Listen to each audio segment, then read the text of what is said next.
오늘 함께 나눌 하나님의 말씀은 사도행전 10장 44절부터 48절까지입니다. 오늘 말씀은 사도행전 10장 전체를 보겠지만 특별히 44절부터 48절까지를 집중해서 읽을게요.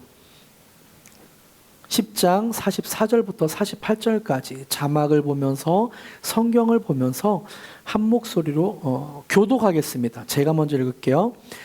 베드로가 이 말을 할 때 성령이 말씀 듣는 모든 사람에게 내려오시니 베드로와 함께 온 할례 받은 신자들이 이방인들에게도 성령 부어주심을 말미암아 놀라니 이는 방언을 말하며 하나님 높임을 들음이러라.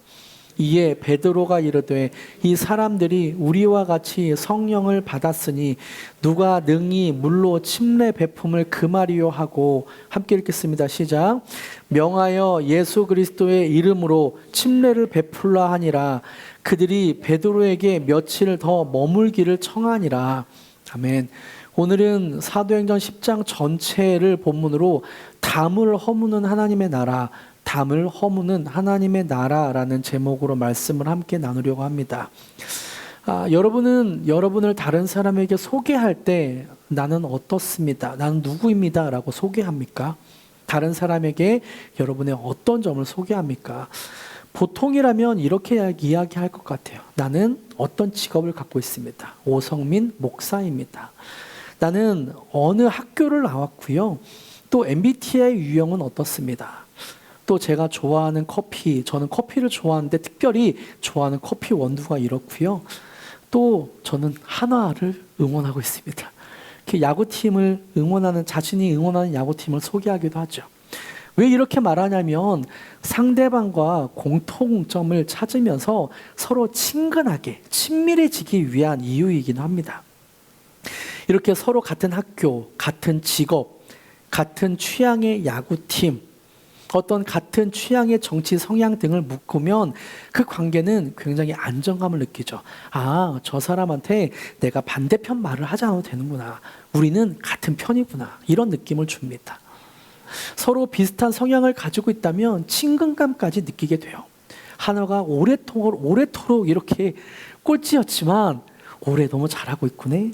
잘하고 있네. 당신 같은 팀입니다. 이런 같은 팀으로 묶이게 됩니다. 이렇게 같은 취향은 친해지기도 하지만 그 반대편으로 어두운 면이 있기도 해요. 우리를 묶는 기준은 그들을 배제시키는 담이 되기도 합니다.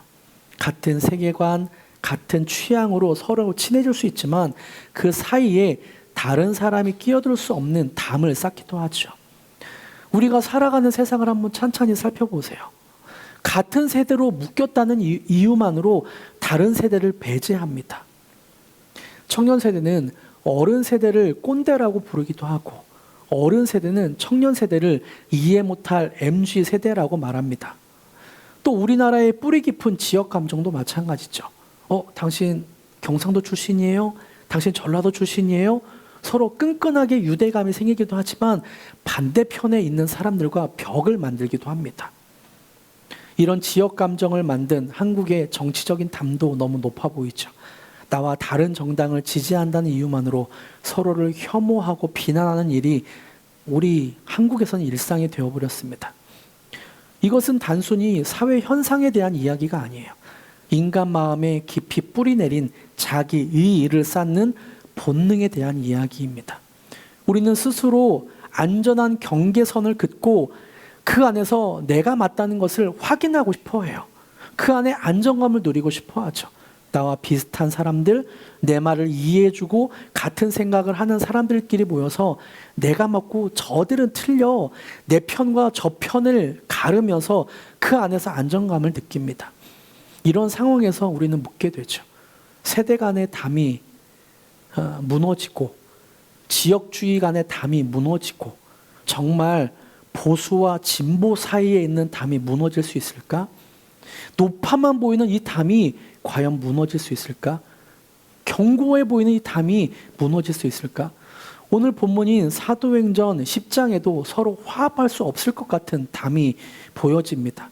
하지만 이 담이 무너지는 장면이 나오죠. 성경은 이 담이 무너지는 것을 어떻게 묘사하고 있는지 저는 오늘 세 가지를 좀 나누려고 해요. 첫 번째는 우리가 쌓는 담의 문제점이 무엇인지, 두 번째는 그 담을 무너뜨리는 복음의 능력이 어떤 것이며, 세 번째는 이 놀라운 복음을 깨닫게 하시는 성령님인 어떤 일을 하시는지를 함께 나누려고 합니다. 첫 번째, 가장 먼저 우리가 쌓는 담의 문제점을 살펴봅시다. 우리가 쌓는 이 보이지 않는 담들이 왜 이렇게 심각한 문제가 될까요? 서로 좀 불편하고 어색한 것을 풀면서 친해지려고 하는 건데 왜 이것이 문제가 될까요? 이 담이 문제가 되는 이유는 우리를 교만하게 만들고 공동체를 분열되게 만들며 하나님의 역사를 제한하기 때문입니다. 자막으로 한번 좀 보여주시겠어요? 같이 한번 읽어볼까요? 자막. 담은 네. 제가 다시 한번 말씀드릴게요. 중요한 내용이라. 담은 우리를 교만하게 만들고, 담은 공동체를 분열되게 만들며, 담은 하나님의 역사를 제한합니다. 그래서 문제라는 거예요. 이 담이 무서운 이유는 가장 먼저 우리를 교만하게 만듭니다. 담을 쌓다 보면 우리 편은 옳고 상대편은 틀렸다는 생각에 지배당합니다. 나의 기준, 나의 경험, 나의 신앙만이 유일한 정답이라고 여기게 되는 거죠. 다른 사람의 생각과 삶을 존중하지 못하고 쉽게 판단하고 정죄합니다. 대표적으로 성경의 바리새인들이 그랬죠. 그들은 율법이라는 아주 견고한 담을 쌓았어요. 그리고 스스로 그 안에 가둬두었습니다. 그리고 담 밖에 있는 세리와 죄인들, 그리고 이방인들을 멸시하고 정죄하고 비난했습니다. 그리고 담이 문제가 되는 이유는 공동체를 분열되게 만들어요. 하나님은 교회를 한 몸, 지체 공동체로 부르셨습니다. 하지만 교회에서 서로 친해지기 위해 우리와 저들을 나누는 순간 공동체는 분열되게 됩니다. 하나님의 사랑이 흘러가야 할 강물이 거대한 댐을 쌓는 것과 같죠. 교회에 새로운 사람이 와도 그가 사는 지역이 달라서, 그가 세대가 달라서, 정치적인 성향이 달라서, 또 농담 한마디 할게요. 야구팀, 응원하는 야구팀이 달라서 담을 쌓기도 합니다. 이런 담은 어떤 사람이 교회에 오면 우리와 맞는가를 먼저 재단하죠. 저 사람은 어떤 취향이지? 나와 맞을 수 있나? 결국 교회는 사랑 공동체가 아니라 끼리끼리 모이는 사교 클럽으로 전락할 위험에 처하게 됩니다. 더 나아가 담이 무서운 이유는 이 담이 하나님의 역사를 제한하기 때문입니다. 이것이 가장 무서운 결과이죠. 하나님은 눈에 보이지 않기 때문에 때로 우리는 우리 생각과 경험의 틀 안에 하나님을 가두어 두려 할 때가 있습니다. 하나님, 이렇게 일하셔야 됩니다. 저 사람은 안 됩니다. 저 방법은 틀렸습니다. 저들이 어떻게 구원받은 사람입니까? 하나님께 선을 그을 때가 있죠. 하나님은 온 세상의 주인이시며 우리가 상상할 수 없는 방식으로 일하시는 분인데 우리가 세운 굳건한 담으로 하나님의 능력을 제한합니다. 저런 사람이 구원받는 것은 불가능해. 우리 교회는 이런 사역을 할 수 없어 라고 단정하며 하나님의 손과 발을 묶어버리죠. 결국 이 담은 우리 자신을 고립시키고 공동체를 분열시키며 하나님의 기적과 역사를 가로막는 비극을 낳게 됩니다. 바로 이런 인간의 본성을 향해 오늘 본문 사도행전 10장은 우리에게 놀라운 이야기를 들려줘요. 오늘 본문에는 인간의 힘으로는 절대 허물 수 없을 것 같은 담이 세워진 두 사람이 나옵니다. 한 명은 고넬료이고 또 한 사람은 베드로입니다. 이 둘의 담이 어찌나 높은지 허물어질 수 없을 것 같아요. 고넬료는 로마 군대의 백부장이었습니다. 당시 식민지의 유대 지역을 다스리는 우리나라로 따지면 점령군의 장교였죠. 유대인들 입장에서 고넬료는 이스라엘을 침략한 부정하고 폭력적인 이방인이었습니다. 그런데 성경은 고넬료를 이렇게 표현해요. 2절 제가 읽어드릴게요. 그가 경건하여 온 집안과 더불어 하나님을 경외하며 백성을 많이 구제하고 하나님께 항상 기도하더라. 유대인의 입장에서는 우리나라를 점령하고 있는 점령군 장군인데 성경은 이런 폭력적이고 부정한 이방인을 이렇게 표현해요. 그는 경건하여 온 지방과 더불어 하나님을 경외했다. 또 하나님께 항상 기도했다. 고넬료는 하나님을 경외하는 마음으로 하나님께 항상 기도했던 사람이었지만 유대인 입장에서는 거대한 담 너머에 있었던 사람입니다. 반대로 베드로는 어떤 사람입니까? 베드로는 정통 유대인이었죠. 또 예수님의 제자였고 예루살렘 교회의 핵심 지도자였습니다. 베드로는 평생 율법을 지키며 살아온 정통 유대인이었어요. 유대인인 베드로의 입장에서 이방인 집에 들어가 더군다나 그들과 함께 밥을 먹는다는 것은 상상할 수조차 없는 끔찍한 죄였습니다. 그의 머릿속에는 유대인과 이방인, 정한 것과 부정한 것, 구원받는 것과 구원받지 못한 것을 나누는 견고한 담이 쌓여 있었어요. 사도행전 10장 28절에서 이런 베드로의 생각을 설명해 주고 있습니다. 28절 같이 읽어볼까요? 시작. 이르되 유대인으로서 이방인과 교제하며 가까이 하는 것이 위법인 줄을 너희도 알거니와. 여기까지. 위법이다. 이것은 위법이다. 하나님이 우리에게 법으로 정해주신 것이다. 이방인과 가까이 하는 것이 안 된다. 베드로는 이 생각으로 담을 쏙 굳건하게 쌓고 있었습니다. 고넬료와 베드로 사이에 메울 수 없는 담이 있었는데 하나님께서 그 가운데 일하기 시작했어요. 하나님은 먼저 담 저쪽에 있던 고넬료에게 천사를 보내십니다. 그리고 동시에 담 이쪽에 있는 베드로에게 환상 중에 찾아가시죠. 베드로가 기도하는 중에 하늘에서 온갖 부정한 짐승이 담긴 보자기를 보게 됩니다. 그리고 하나님이 보자기 안에 짐승을 잡아 먹으라고 소리를 주시죠. 이때 베드로는 단호하게 거절해요. 그 거절하는 내용이 10장 14절에 나오는데 제가 읽어드릴게요. 베드로가 이르되 주여 그럴 수 없나이다. 속되고 깨끗하지 아니한 것을 내가 결코 먹지 아니하였나이다 한데, 이것이 베드로의 솔직한 마음입니다. 속된 것과 속되지 않은 것, 깨끗한 것과 깨끗하지 않은 것에 대해 담을 쌓은 베드로의 솔직한 마음이죠. 바로 그때 하나님의 결정적인 음성이 3번 반복해서 들립니다. 뭐라고 하나요? 15절과 16절 같이 읽어볼까요? 시작. 또 두 번째 소리가 있으되 하나님께서 깨끗하신 것을 내가 속되다 하지 말라 하더라. 16절. 이런 일이 3번 있은 후 그 그릇이 곧 하늘로 올려져 가니라. 하나님께서 깨끗하게 하신 것을 내가 속되다 하지 말라. 내 안에 속된 것과 속되지 않은 것, 깨끗한 것과 깨끗하지 않은 것, 부정한 것과 거룩한 것, 구원받지 못하는 것과 구원받은 것을 나누는 담이 있는데 너 그 담 허물어버려. 네가 뭔데 그 기준을 세우고 있어. 하나님은 이렇게 말씀하고 있는 거죠.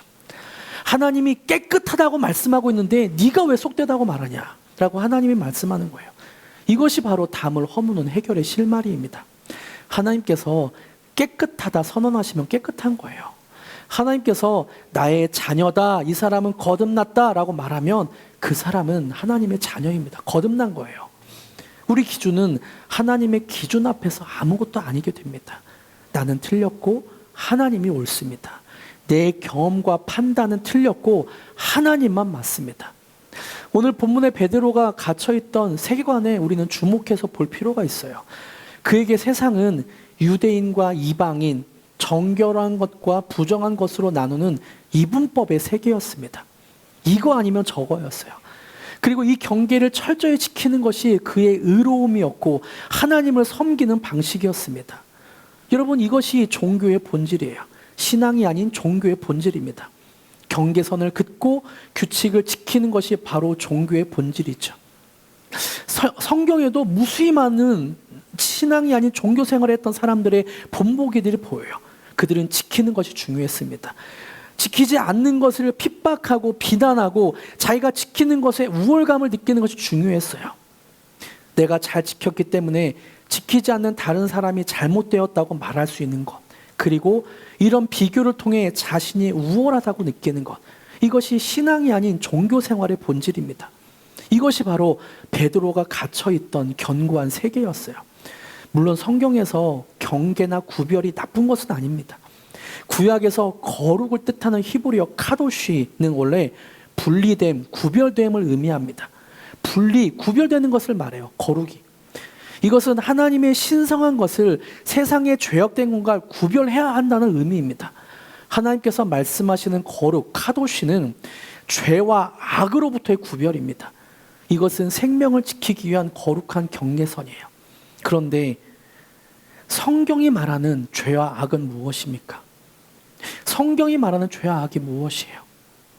우리가 감히 악이라고 구분 지을 수 없다고 성경은 말하고 있죠. 창세기에서 선악과를 가르는 기준은 오직 하나님께만 있다고 합니다. 인간이 그 선악을 가르는 기준이 될 수 없다고 말해요. 선악과를 따먹는 건 이것은 선이다, 이것은 악이다, 내가 그것을 가르는다는 거예요. 인간이 자기 의로 쌓는 담은 목적부터가 다릅니다. 선악과를 따먹는 건 목적부터가 달라요. 자신을 거룩으로부터 지키기 위한 것이 아니에요. 그것은 하나님을 높이는 것이 아니라 나를 지키고 너를 배제하기 위함입니다. 그 뿌리는 교만이고 그리고 다른 사람을 향한 정죄가 도사리고 있습니다. 하나님의 거룩한 구별은 세상을 향해 열린 문이 되지만 인간의 이기적인 구별은 세상을 향해 닫힌 감옥이 될 뿐이에요. 베드로가 붙들고 있는 것은 바로 이 견고한 감옥의 벽이었습니다. 담이었어요. 베드로가 환상의 의미를 몰라 생각하고 있을 때 고넬료가 보낸 사람들이 베드로가 머무는 집에 거의 도착했을 때 성령님께서 말씀하십니다. 19절과 20절 성령님께서 베드로에게 뭐라고 하시다면 보세요. 제가 읽어드릴게요.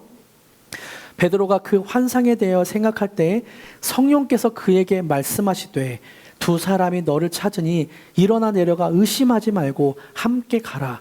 내가 그들을 보내었느니라 하니라. 하시니 의심하지 말고 함께 가라. 내가 그들을 보내었느니라. 하나님의 역사는 우리의 이해와 상식을 뛰어넘어 우리의 견고한 담을 허무는 음성으로 시작됩니다. 우리가 할 일은 주님 그럴 수 없습니다. 내가 맞습니다. 라고 버티는 것이 아니라 주님 말씀하옵소서. 순종하겠습니다. 라고 내가 마음문을 여는 것입니다.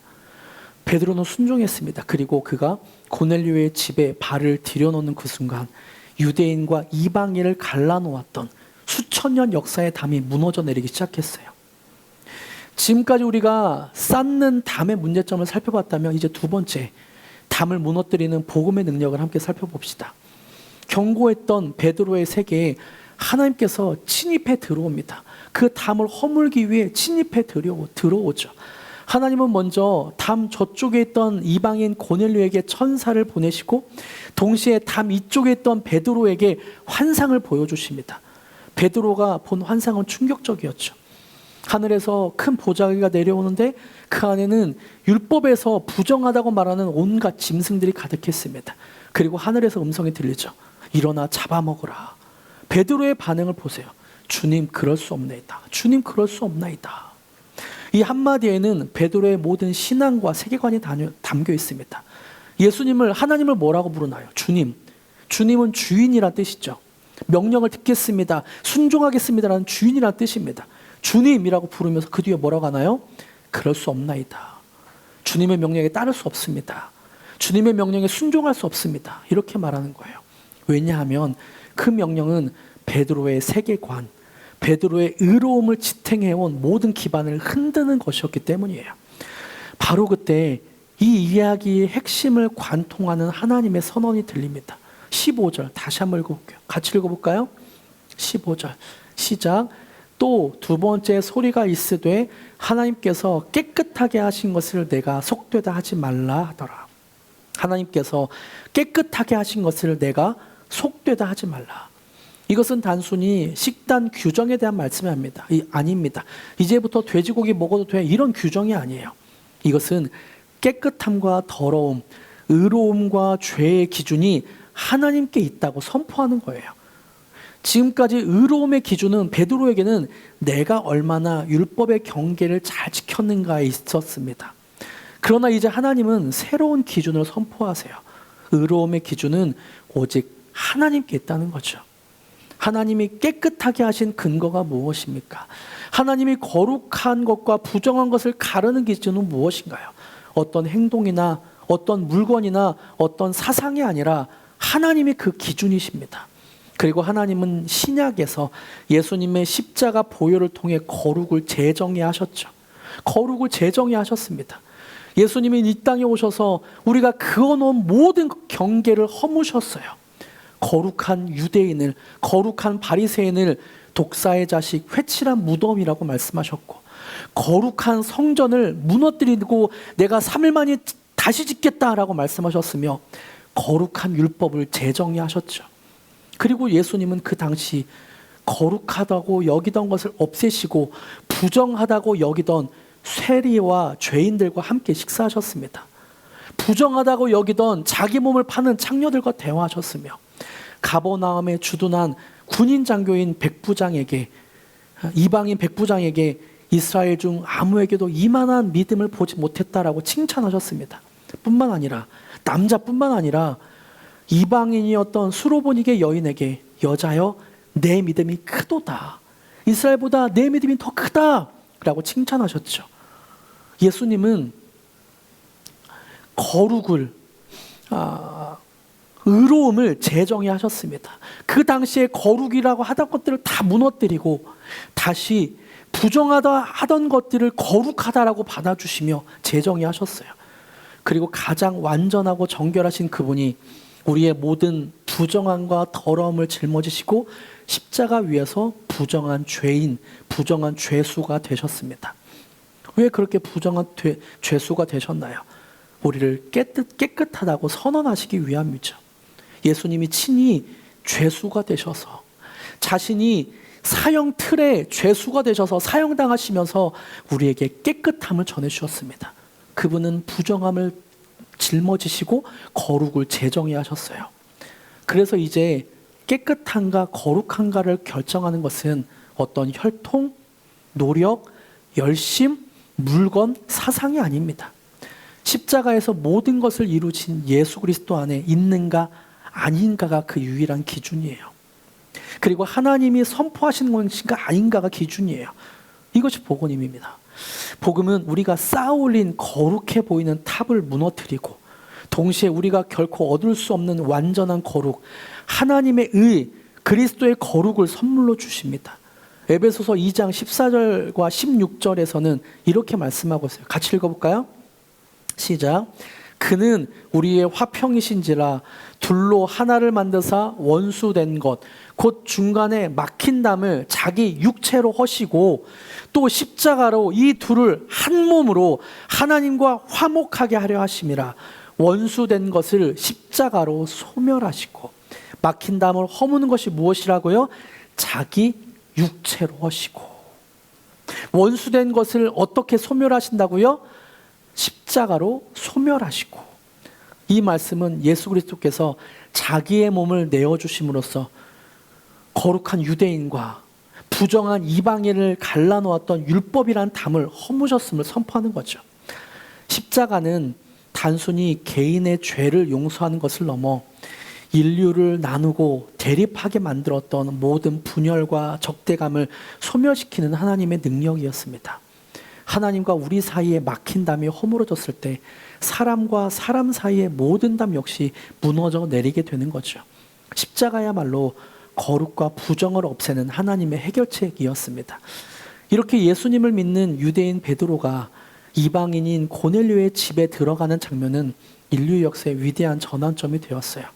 수천 년간 유대인과 이방인을 갈라놓았던 담이 복음의 능력 앞에서 무너져 내리는 순간이죠. 거룩과 부정, 속된 것과 속되지 않은 것, 깨끗한 것과 부정한 것이 복음으로 허물어지는 순간이었습니다. 부정하게 여기던 이방인들 앞에서 베드로는 자신의 세계가 어떻게 부서지는지를 고백하며 복음을 설교해요. 베드로가 설교한 내용이 34절부터 43절까지 나오는데 34절과 43절 처음과 끝만 같이 읽어볼게요. 베드로 자신이 경험한 복음에 대한 고백입니다. 화면을 보면서 시작.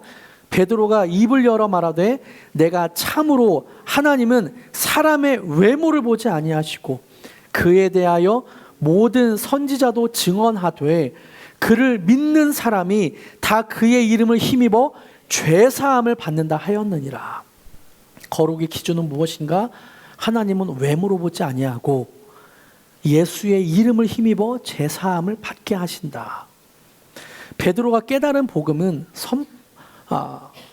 선포하는 것이 끝나기도 전에, 이 복음을 선포하는 것이 끝나기도 전에 성령께서 그 자리에 모인 모든 이방인들 위에 임했습니다.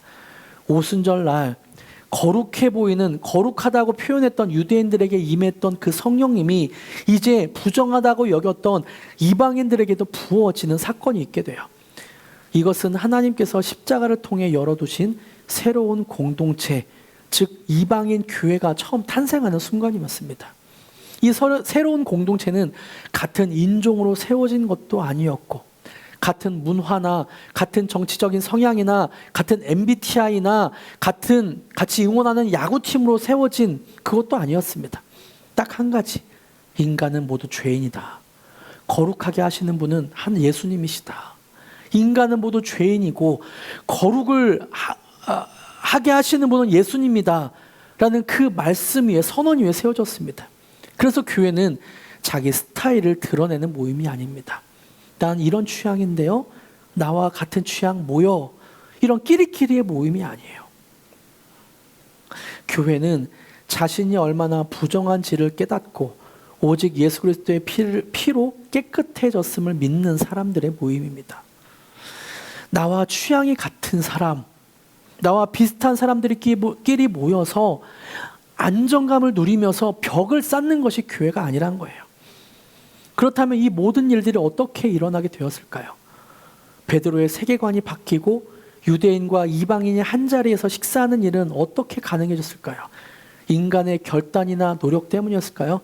베드로가 노력했기 때문이었을까요? 내가 노력해서 이방인 너희들에게 맞춰줄게. 이방인이 그래요, 내가 이방인이니까 거룩에 대해서 모르니까 유대인 당신들에게 맞춰줄게요, 이렇게 한 것인가요? 그렇지 않죠. 오늘 본문 전체를 연출하시는 총감독이 있었습니다. 그것은 바로 성령님이시죠. 담을 허무는 복음의 능력이 우리 삶의 실제가 되게 하시는 분은 성령님이십니다. 성령님은 베드로의 닫힌 생각의 담을 허무셨어요. 베드로 한번 보세요. 그는 예수님의 수제자였지만 여전히 유대교 전통이라는 견고한 담 안에 갇혀 있었습니다. 그의 신앙은 뜨거웠을지 모르지만 종교적인 편협함이 있었습니다. 스스로의 힘으로는 결코 그 담을 넘을 수 없었어요. 바로 그때 성령께서 환상으로 찾아오셨습니다. 그리고 하나님께서 깨끗하게 하신다는 것을 너는 속되게 하지 마라 라고 말씀하시면서 베드로의 세계관에 균열을 내기 시작합니다. 그의 영혼을 충격에 휩싸이게 하면서 흔드세요. 이것은 단순히 지식을 가르쳐 주신 것이 아닙니다. 성령님은 베드로가 갖고 있던 고정관념, 편견의 담을 직접 허무시는 영적 수술을 감행하신 거예요. 그 담을 망치로 부수시며 그 담에 크랙을 가게 하시며 영적 수술을 감행하신 것이죠. 그리고 여전히 베드로가 의심하고 머뭇거릴 때 성령님은 의심하지 말고 함께 가라 라고 등을 떠밀죠. 성령님은 진리를 보여주실 뿐만 아니라 그 진리에 순종할 수 있도록 베드로를 이끄시고 독려하셨습니다. 또 성령님은 서로의 담을 허물기 위해 고넬료를 준비시켰습니다. 동일한 시간에 성령님은 고넬료에게도 찾아가셔서 일하셨죠.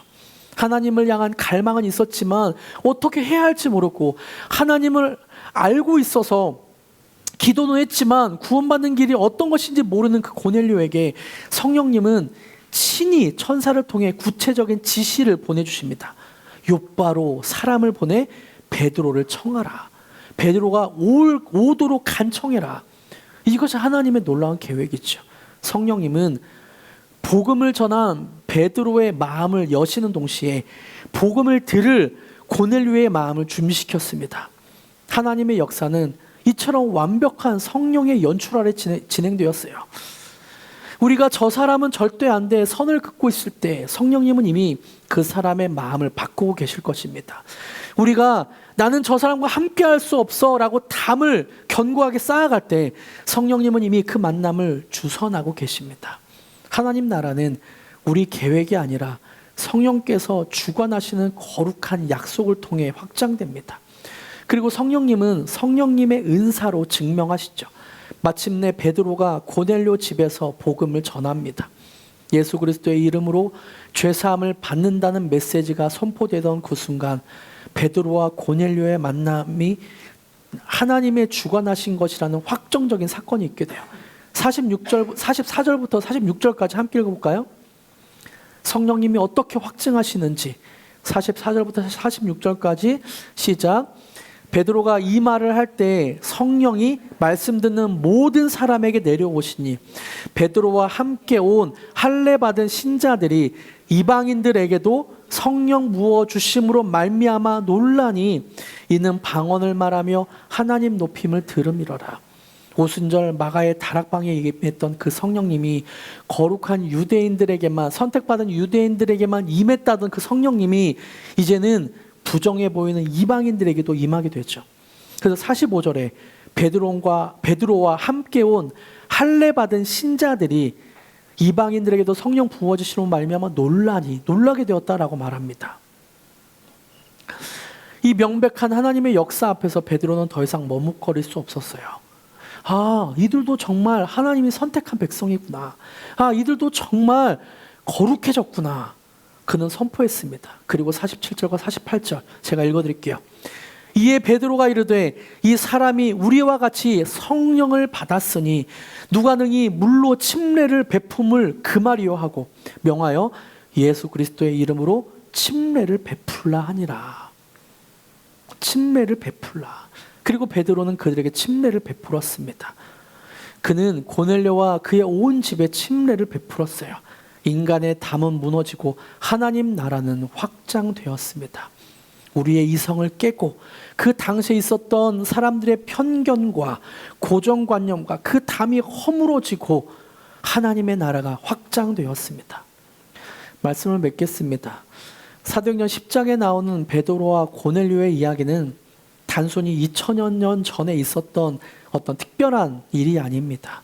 이 이야기는 오늘 바로 이 자리에 있는 우리 모두에게 주시는 하나님의 도전이에요. 하나님은 말씀을 통해 우리에게 질문하시는 것 같아요. 너는 어떤 담 안에 살고 있니? 너는 견고하게 너의 마음에 어떤 담을 쌓고 있니? 너는 어떨 때 거룩하다라고, 내가 괜찮은 사람이다라고 생각하니? 그 담 안에서 내가 괜찮다고 여기니? 너 자신을 괜찮은 사람이라고 여기며 너와 다른 사람과 담을 쌓고 있진 않니? 그래서 나와 다른 사람을 쉽게 판단하고 나의 기준에 맞지 않는 사람들을 향해 정죄하고 비난하며 마음의 담을 더 견고하게 쌓고 있진 않니? 여러분, 만약 이런 질문에 대답할 수 없다면 복음은 당신의 그 담을 반드시 부수러 올 것입니다. 여러 가지 사건을 통해 우리가 쌓은 담을 허물어 버리실 거예요. 그것이 유쾌한 사건이 아닐 수도 있어요. 굉장히 고통스럽고 힘든 시간일 수도 있습니다. 하지만 그 시간은 하나님이 우리를 수술하시는 시간이에요. 우리는 유쾌하지 않고 힘들 수 있지만 하나님이 우리 영혼을 수술하시며 그 담에 망치질을 하시고 칼을 대시면서 수술하는 시간이에요. 하나님은 수술을 통해 우리의 모든 담을 허무실 것입니다. 그런데 복음은 여기서 끝나지 않아요. 복음은 우리의 낡고 이기적인 담을 부순 다음 그 자리에 그리스도 안에서 모든 경계가 허물어진 새롭고 아름다운 하나님 나라를 재건하십니다.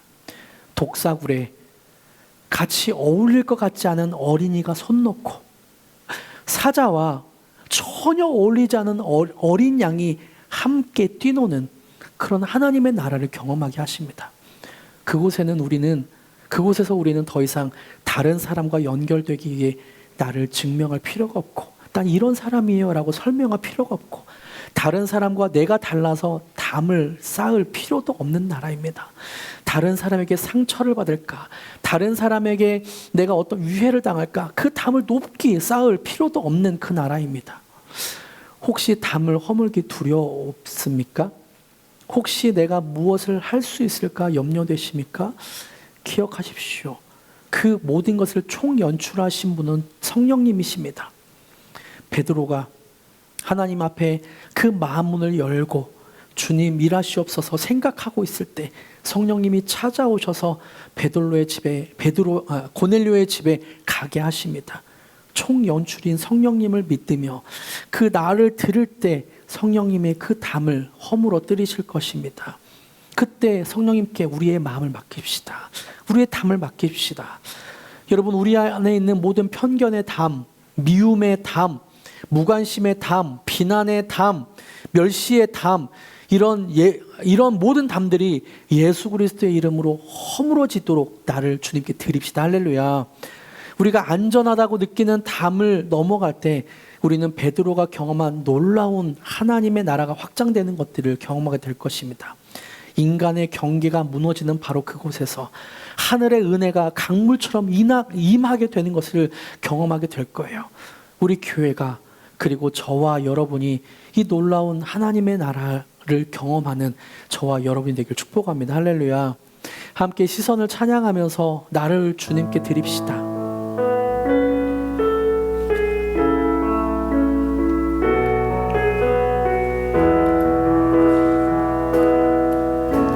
내게로부터 눈을 들어 주를 보기 시작할 때 주의 일을 보겠네.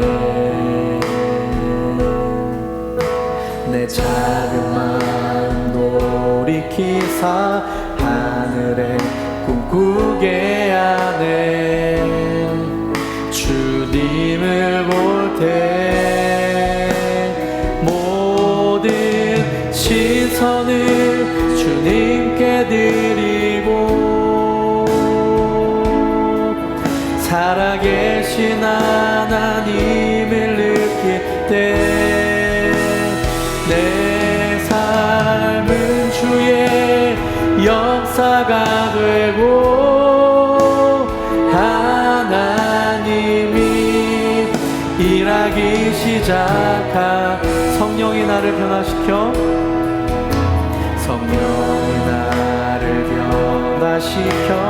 모든 눈병 사라질 때 주의 일을 보겠네. 황폐한 땅 가운데서 주님만 알게 되리. 주님을 볼 모든 시선을 주님께 들 전능하신 하나님을 느낄 때 전능하신 하나님을 느낄 때 세상은 주의 나라가 되고 하나님이 일하기 모든 시선을 주님께 드리고 살아계신 하나님을 시선을 주님께 드리고 살아계신 하나님을 느낄 때 내 삶은 주의 역사가 되고 하나님이 일하기 시작하네.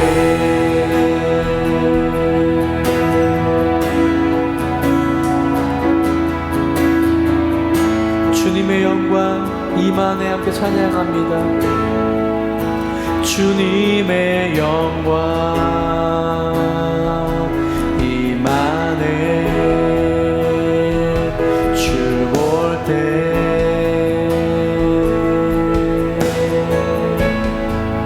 주님의 영광 임안에 주 볼 때 주님의 영광 주님의 영광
시선을 주님께 드리고